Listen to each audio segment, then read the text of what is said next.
საერთაშორისო ორგანიზაციებისთვის გაგზავნილი რეზოლუცია და მიმართვა ცენტრალურ საარჩევნო კომისიას კონფერენციაზე შეკრებილმა უფლებადამცველებმა დღეს არათანაბარ წინასაარჩევნო გარემოსა და ადამიანის უფლებების დარღვევის ფაქტებზე ისაუბრეს და საერთაშორისო ორგანიზაციებს პროცესების სამართლიანი შეფასება სთხოვეს. არასამთავრობო სექტორის სპეციალურ მიმართვას CSKO-შიც გზავნის.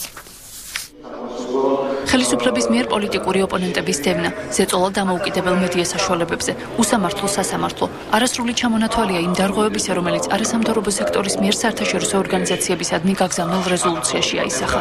ჩვენი თხოვნაა რეზოლუციაში საერთაშორისო საზოგადოებისადმი, დიპლომატიური კორპუსის წარმომადგენლებისადმი, რომ იყვნენ ობიექტურნი და უკვე დღეს და არა არჩევნების მერე დაიწყონ სწორი შეფასებები და რეკომენდაციები ხელისუფლებაზე, რათა ხელისუფლებამ შეცვალოს ის არადემოკრატიული კურსი, რომელიც მას აქვს აღებული.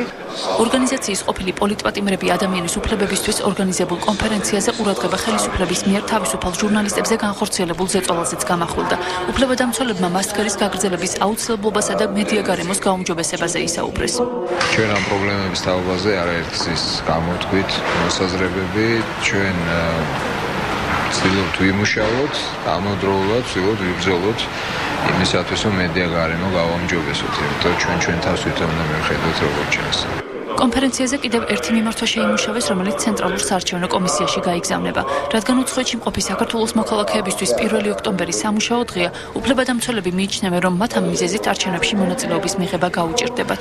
ჩვენი კონფერენციის სახელით მივმართავთ ცენტრალურ საარჩევნო კომისიას ამომრჩეველთა გარკვეული ჯგუფისათვის იქ შეიქმნა სიტუაცია, რომელიც არ აძლევს მათ არჩევნებში მონაწილეობის შესაძლებლობას და ამიტომ მათთვის კენჭისყრა გადმოტანილი იქნას 29 ან 30 სექტემბერს შაბათს ან კვირას.